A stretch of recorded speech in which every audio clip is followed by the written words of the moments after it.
In 1943, Sir Harry Oakes, the richest man in the British Empire, was brutally murdered in the Bahamas during the height of the Second World War. A number of unusual features about the murder: the holes in the head, the burning of the body, feathers on the corpse. This was a very savage murder. He was quite difficult to kill.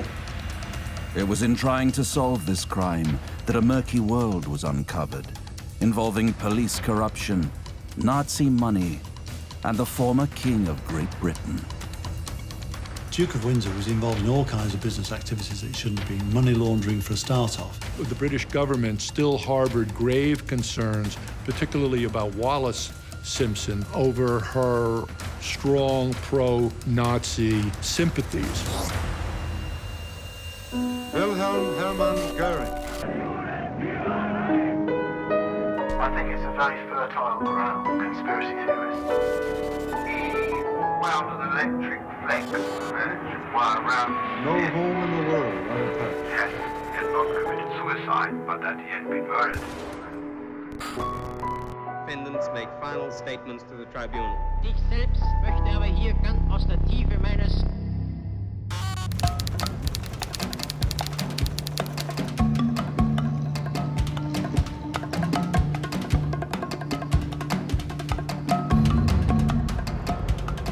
Nassau, the capital of the Bahamas. Today a popular tourist destination, renowned for its natural beauty, idyllic beaches, and crystal clear waters. But in 1943, the killing of Sir Harry Oakes turned the island into the scene of a murder investigation that shall forever be remembered for its scandal, corruption, and mystery.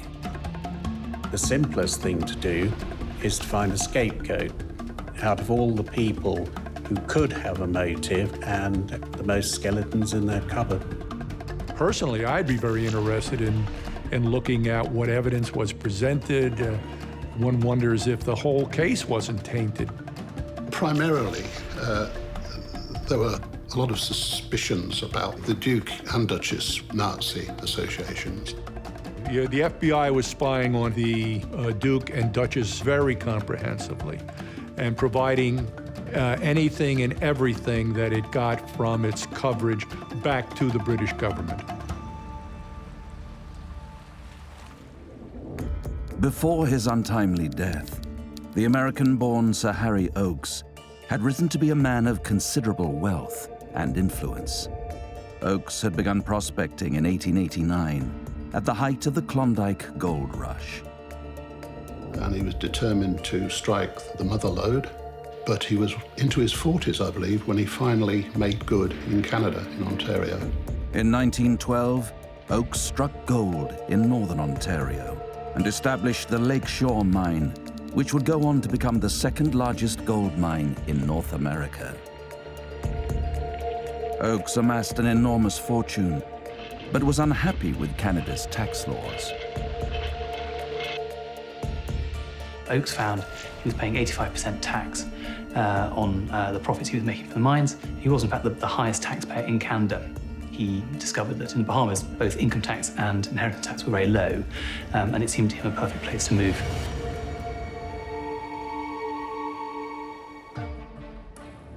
In 1935, Oakes became a British citizen, obtained a knighthood, and moved to the small British colony of the Bahamas.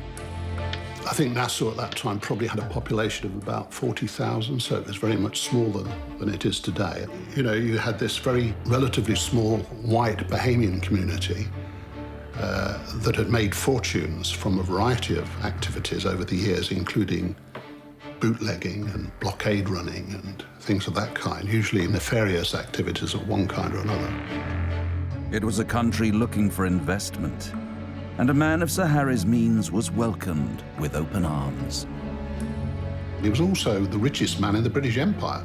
It was actually worth $200 million in 1943. I mean, can you imagine what that's worth now? You're talking about a multi-billionaire.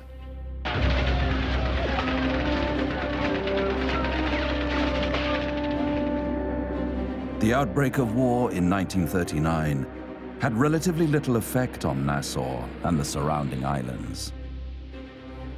Located thousands of miles from the fighting in Europe, the Bahamas were away from the immediate dangers of the war. For this very reason, the British government decided it would be the perfect place to send their country's wayward former king. So in 1940, the Duke of Windsor was sent to see out the war as the governor of the Bahamas. Being governor of the Bahamas sounds like a rather sort of glamorous job these days, but then it wasn't such a great posting, I don't think, for anybody, let alone for somebody who had been notionally head of the British Empire. They were just small and unimportant, and it was a great step down, really, for the Windsors. American papers, when the appointment was announced, compared the Duke to being the manager of an upmarket winter resort.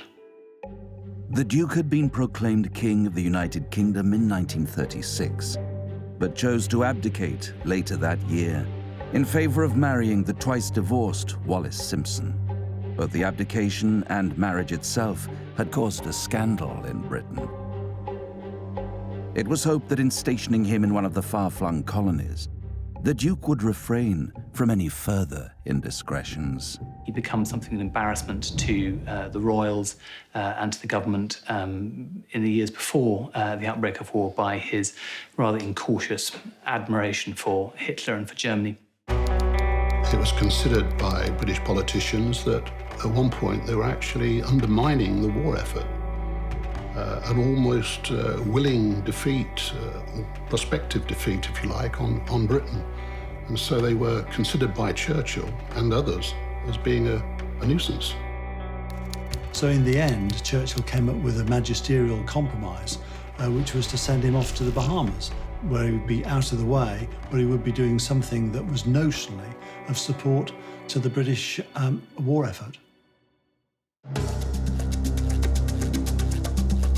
The Duke soon became a well-established member of the Bahamian elite, striking up friendships with the likes of Sir Harry Oakes, his daughter Nancy and her fiancé Alfred de Marigny, and Harold Christie, a Nassau-born businessman.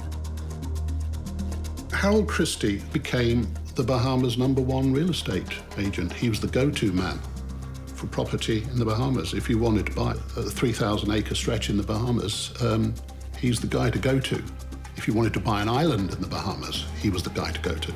In fact, Sir Harry Oakes became his #1 customer, and he sold huge tracts of Bahamian land to Sir Harry Oakes, and in the process, became a close friend. Another prominent figure on the islands was Axel Wenner-Gren, a Swedish industrialist and one of the richest men in the world. Well, he was a Swede who was the head of the Electrolux empire. Selling some of the first vacuum cleaners and then some of the first fridges. And he diversified into all sorts of other industries which were important. Notably, he was the world's largest producer of wood pulp, which is what's used to make paper. But Wenner-Gren was also viewed by many with suspicion due to the questionable company he was known to keep. He had a friendship with Goering, the #2 to Hitler. He was busy in business in Mexico. He was the sort of chap who, because he'd got a lot of money, he felt he could also interfere in international affairs, and he was a bit of a know-all, actually.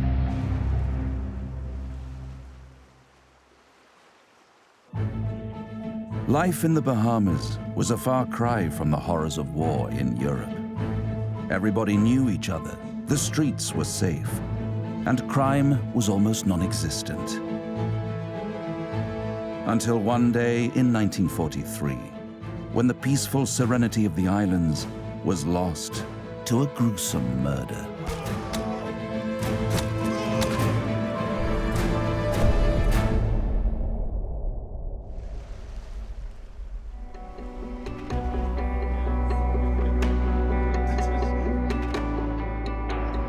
On the 7th of July, Oakes had been enjoying entertaining his friends at his estate in Nassau. As the evening drew in, the guests began to leave until only Oakes and his good friend Harold Christie remained. They stayed up, talking about business and playing checkers, before eventually calling it a night.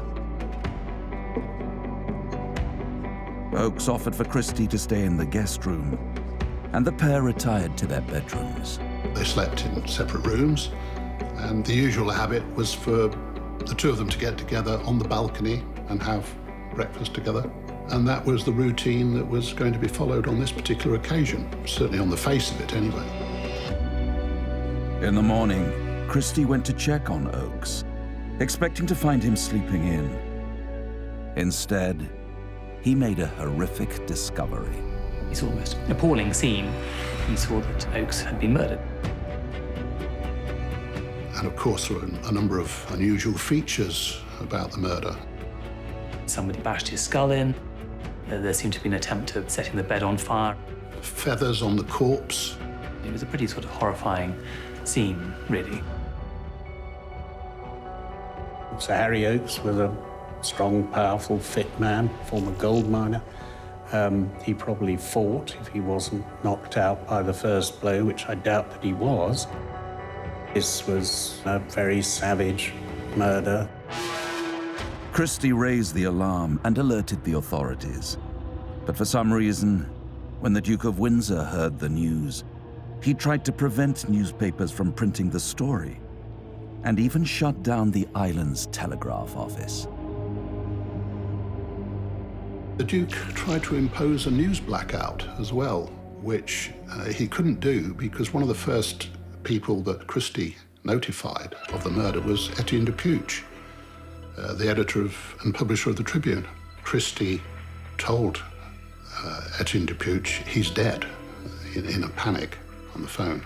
And Etienne de Puch said, "Are you sure?" And he said, "Yes, definitely." He said, "Well, in that case, I must get it around the world," and promptly filed to Reuters and Associated Press. Nassau, British Bahamas. Murder victim, Sir Harry Oakes, 200 times a millionaire. Palatial Westbourne, Sir Harry's Nassau estate. In the master bedroom here was found the burned and bludgeoned body of this 69-year-old gold mine owner. Lady Oakes was summering at Bar Harbor when Sir Harry met death. His pretty 19-year-old daughter Nancy, greatest of his treasures, had married the man he sternly disapproved of, Count Marie Alfred de Fougereau de Marigny. You must remember this murder, as a story, actually knocked the war itself off the front pages of the Empire, because Sir Harry was such a well-known figure in the Empire, the richest man in the Empire, in fact. It was a huge story. The news of Sir Harry's murder soon spread, but instead of letting the local Bahamian police do their job, the Duke of Windsor himself immediately stepped in to take charge of the investigation. Well, the Duke of Windsor, as the governor of the Bahamas, was effectively in control. I mean, this wasn't simply a nominal position. It wasn't a titular position, if you like. He was actually the man who made the big decisions when it came to investigations of this sort. At that time, the islands of the Bahamas were a British colony, and as such, came under the jurisdiction of Scotland Yard. But even though one of the richest men in the British Empire had been murdered, for some reason, the Duke did not seek help from the British authorities. Instead, he called for assistance from the United States. Now, the features that emerged immediately after the murder of Sir Harry Oakes is, first of all, the local police force was sidelined by the Duke. The Duke arranged for 2 homicide detectives from the Miami police force to be flown in. To many, it seemed as if the Duke was concerned with what Scotland Yard would possibly uncover if they did a thorough investigation. But what, if anything, was he trying to hide?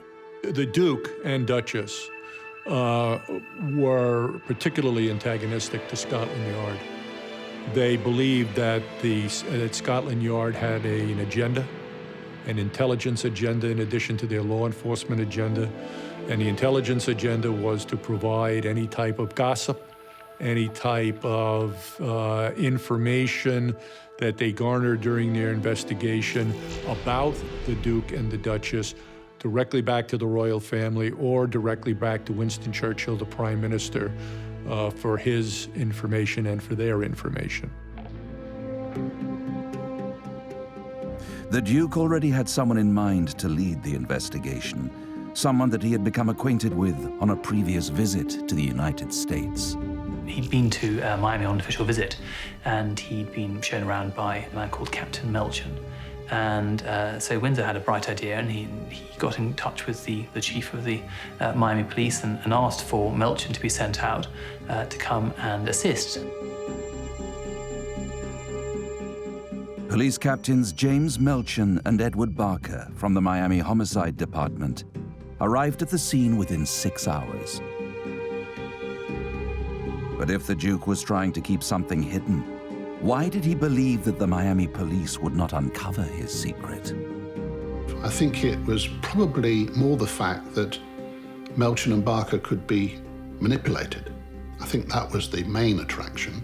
And the Duke obviously wanted to manipulate this investigation for a number of reasons. Even at the time, the thoroughness of Barker and Melchin's examination of the crime scene was considered questionable. They came over as grossly incompetent. Apart from anything else, Barker forgot his photographic equipment and left it in Miami. He claimed that he'd been told that the death was a suicide and that he wouldn't need his camera equipment.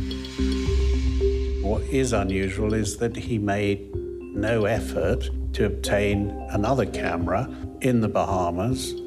Whether it would have been a specialist fingerprint camera or not is not really relevant, because cameras can be adapted so that they can take micro photographs, close-ups, but he did nothing.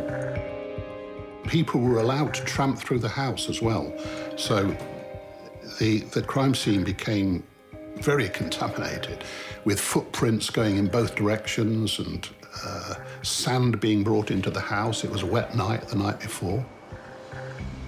Being experienced, they would have known perfectly well that a crime scene must be isolated to prevent both contamination and cross-contamination. They also knew that the scene had to be preserved.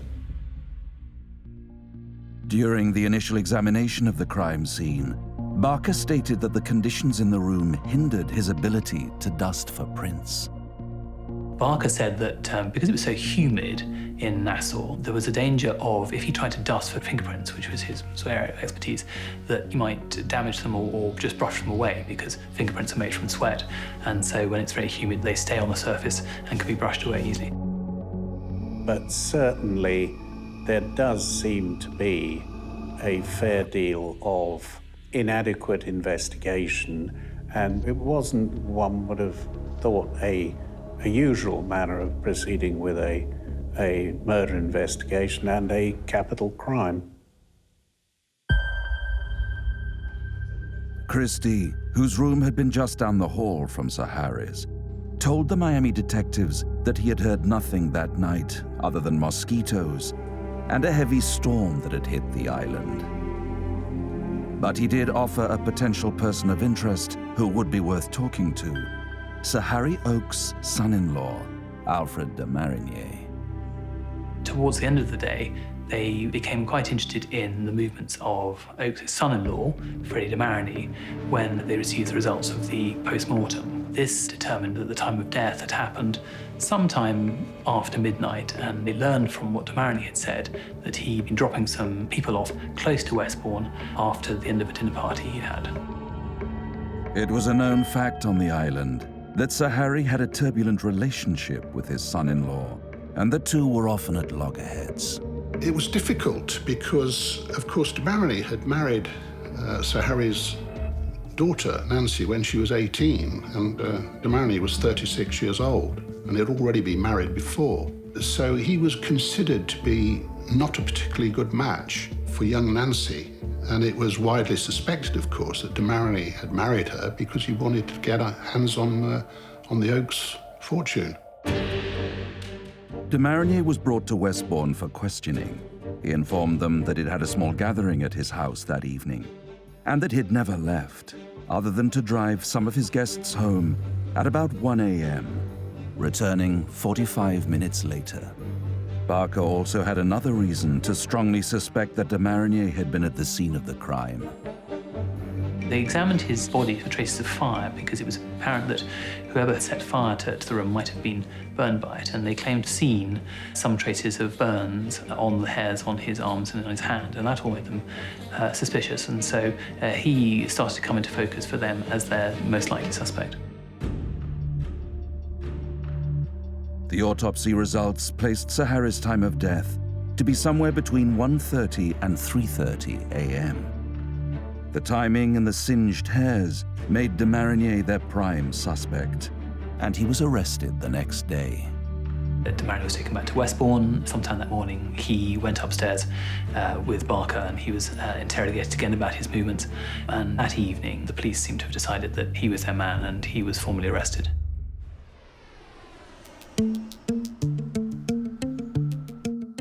If tried and convicted of the murder, de Marigny would have been given the death sentence and hanged for his crime.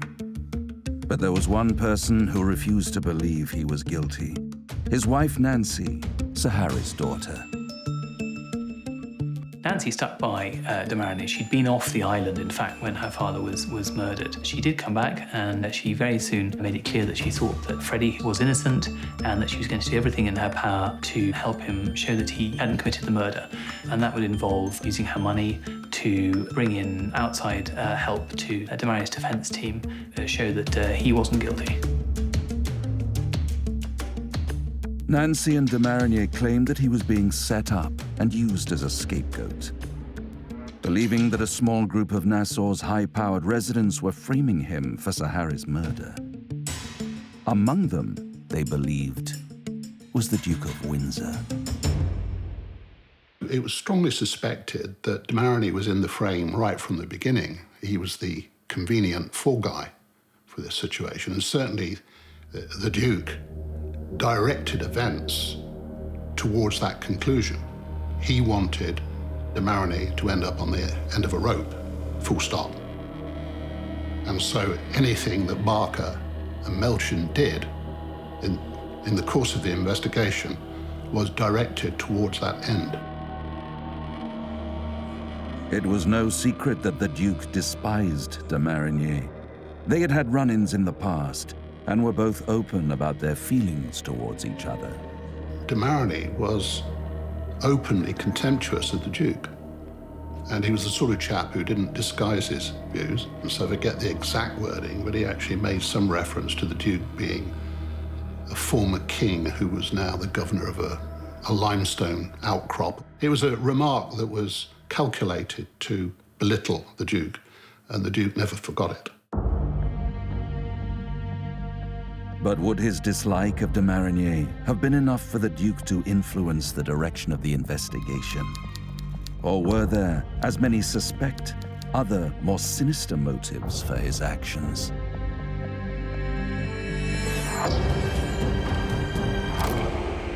There's no doubt that the Duke did not want close scrutiny of his financial affairs at that time.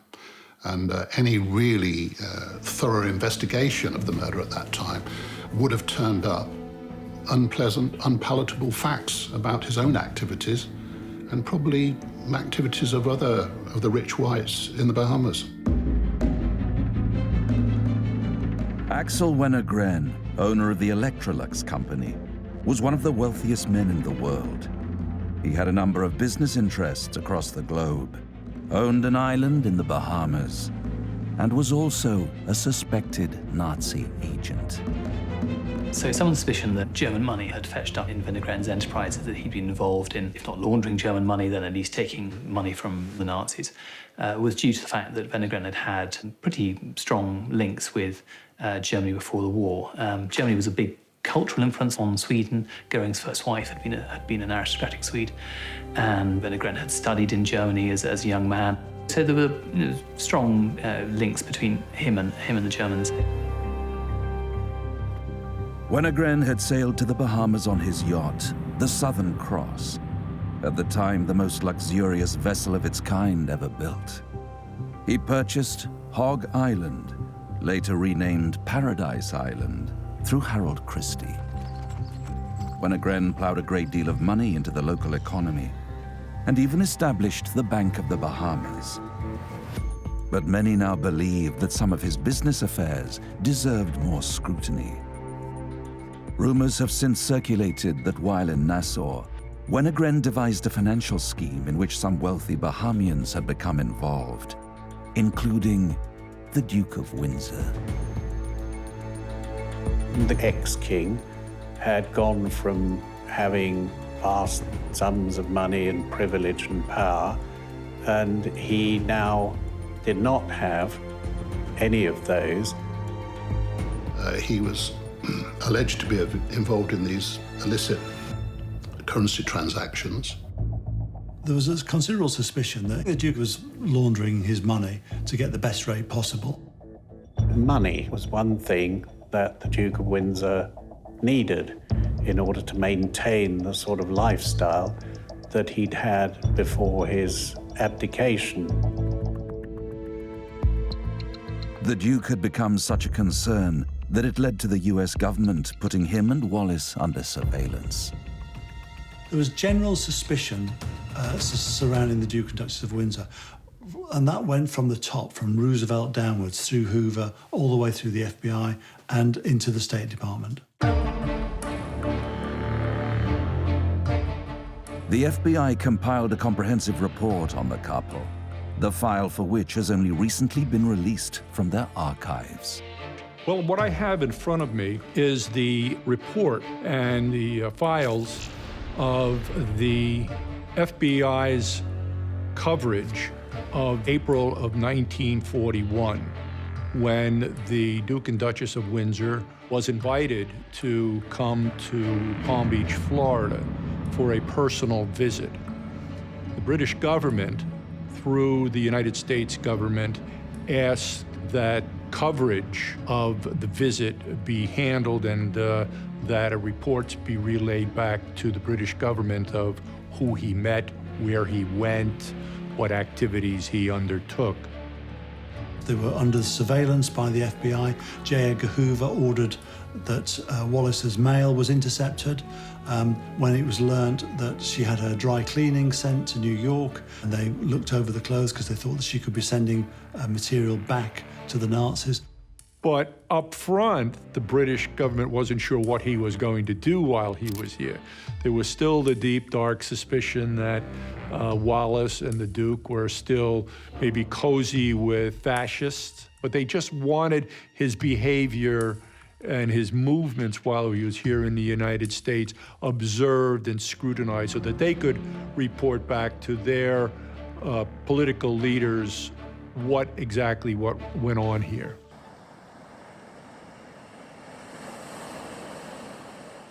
But the Duke was not the only person in the Bahamas that the FBI were keeping a close eye on.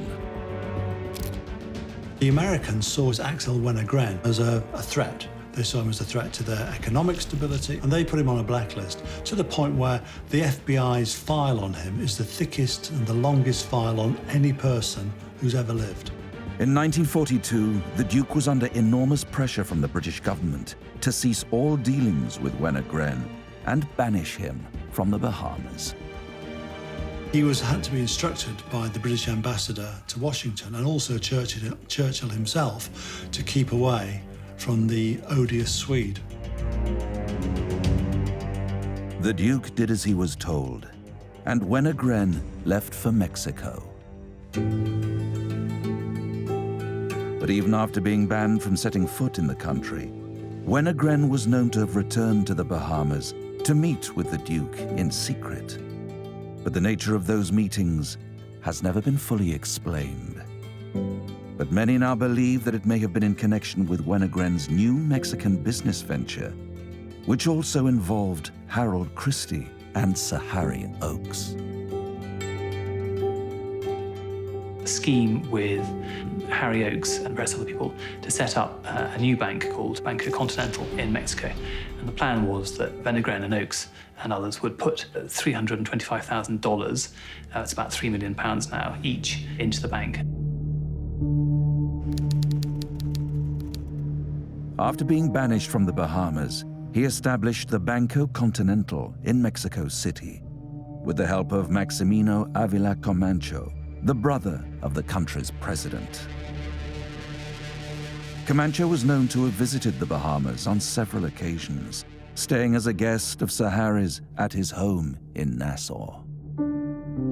But what alleged involvement did the Duke have with the deal? It said that one of the other investors in the bank was going to be the Duke of Windsor himself.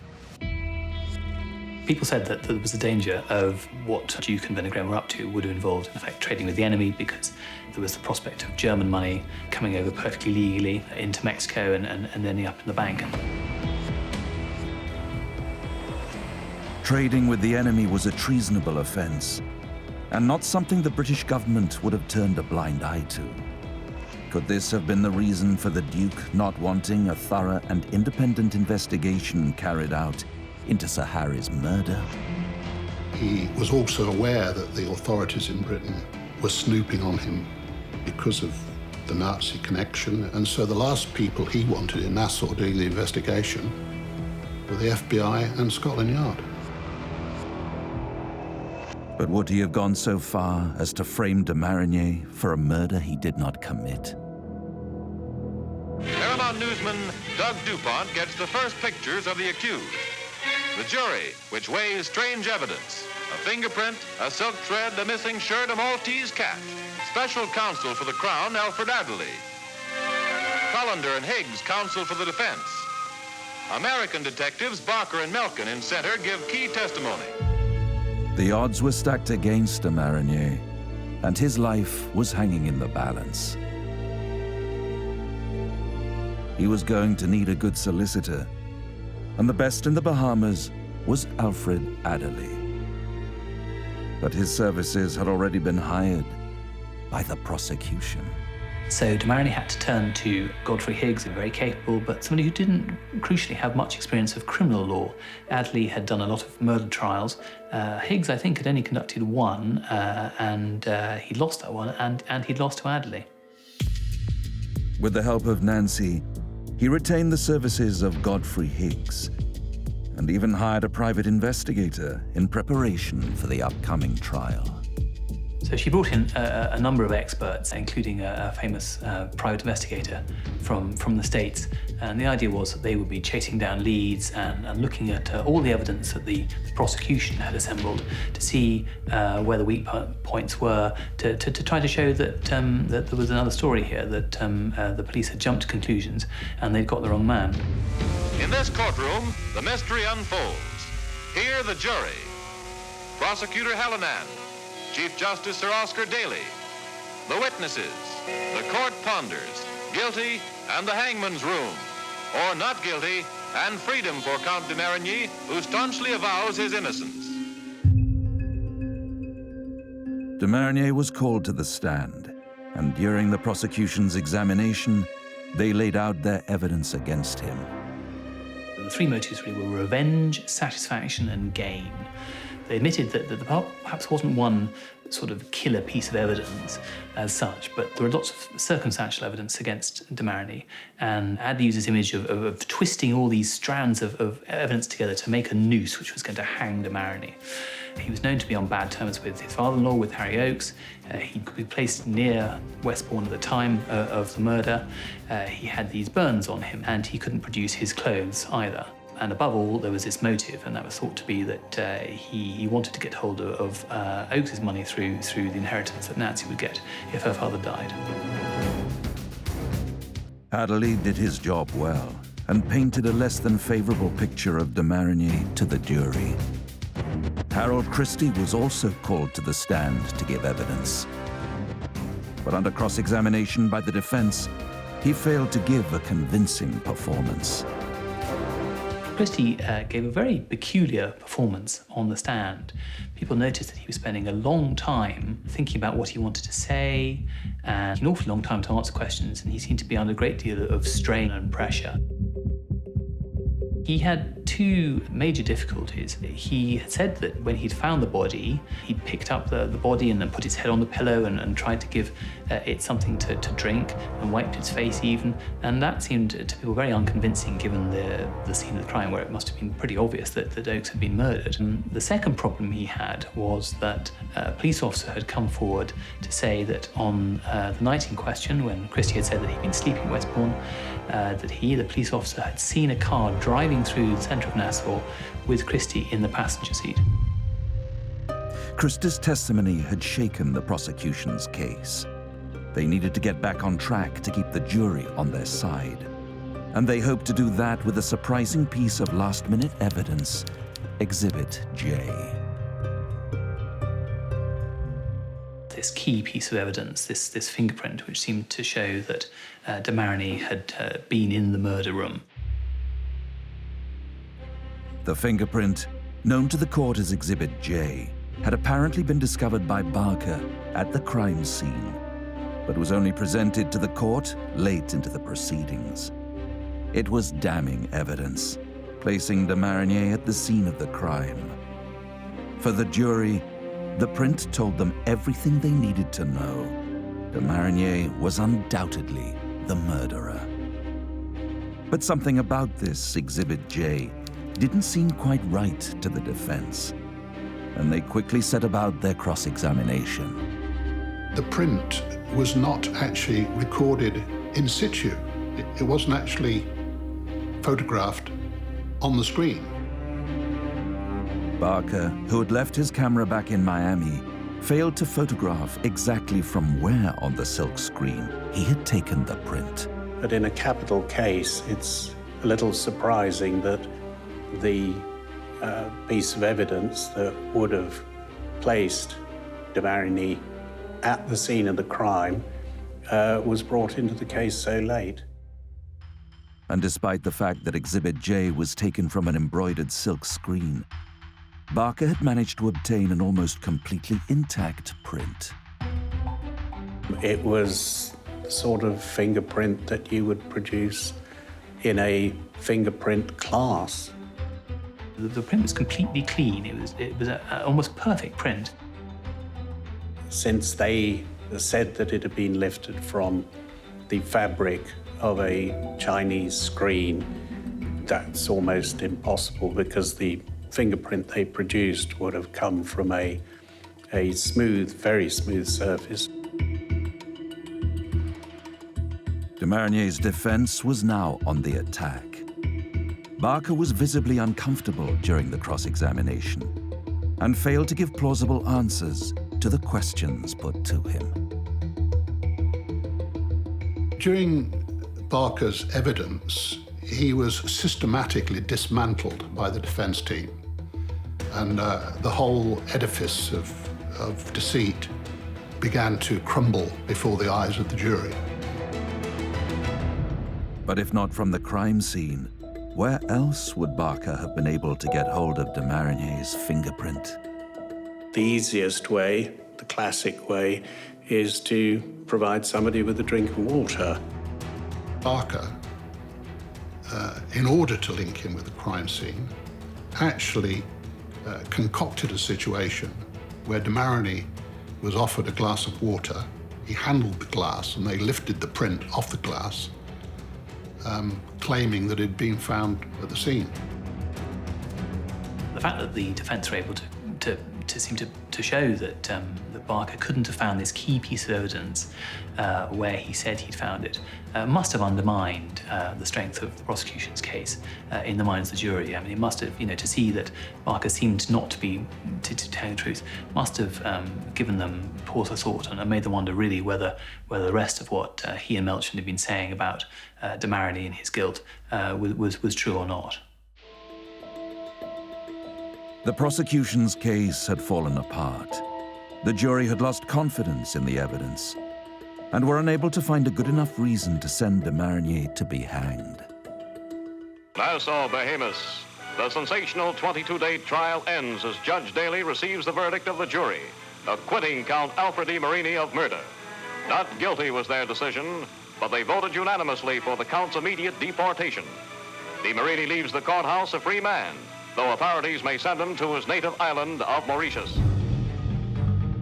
De Marigny was found not guilty, but ordered to leave the Bahamas for good. The verdict left many unanswered questions, including why had the Duke brought in his own investigators?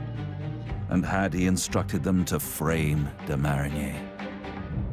It was negligent on the part of the Duke to call in 2 Miami, Florida police officers to conduct the investigation rather than call in the premier law enforcement service of his own country to conduct the investigation. But I think when they came out, they came out with good intent. But I do believe that they came under tremendous pressure to muddy the waters. And whatever reasons that they had, that appears to be pretty much what they eventually did. It's been said that the Duke tried to influence the outcome of the investigation by putting pressure on Melcher and Barker to have de Marigny arrested. Now, I think it's credible that as governor, the Duke wanted the investigation completed as soon as possible. Duke of Windsor was involved in all kinds of business activities that he shouldn't have been. Money laundering for a start off, having the spirits and whiskies and everything else tax-free brought in through the embassy in Washington. I think he wanted to get it out of the way quickly, get it behind him quickly. He wanted to keep de Marigny out of the way because he knew that he was potentially trouble, big trouble, in the Bahamas in particular. And it's interesting that in the years following the murder, the Duke went out of his way to persecute de Marigny in all sorts of ways. De Marigny himself didn't feel comfortable about writing his own account of the murder until the Duke was safely dead. Even today, many people suspect that the Duke was fearful that a thorough investigation into Sir Harry's murder may have brought to light embarrassing or even treasonous revelations. Edward VIII, Duke of Windsor, was unrepentant about his support for the Nazis. At a dinner party, he was saying to a woman, "Remember, all Hitler did was take away the Jewish tentacles from around the throat of Germany." And it shows you, in a way, that this was a man who was a dyed-in-the-wool conservative and a supporter of the Nazi regime. Whatever the reason for the Duke's actions, one question may never be answered. Just who was responsible for the murder of Sir Harry Oakes? Sir Harry was very well known in the Bahamas. He was a very rich man. He had a number of fingers in any number of pies. There was a genuine concern that Sir Harry was going to move his fortune from the Bahamas, which would have effectively destroyed the Bahamas economy of that time. If not destroyed, certainly severely undermined it. And I think there were a lot of very powerful vested interests in the Bahamas that could not allow that to happen. And would not have wanted their own dealings with Sir Harry brought out in court as a motive for them having anything to do with his murder. So there's no doubt in my mind at all that there was an ongoing conspiracy in the Bahamas after the murder of Sir Harry Oakes to keep the whole thing quiet. And in fact, it became very much a taboo subject in the Bahamas. But I have no doubt at all that it was strictly a local affair. I believe that very strongly.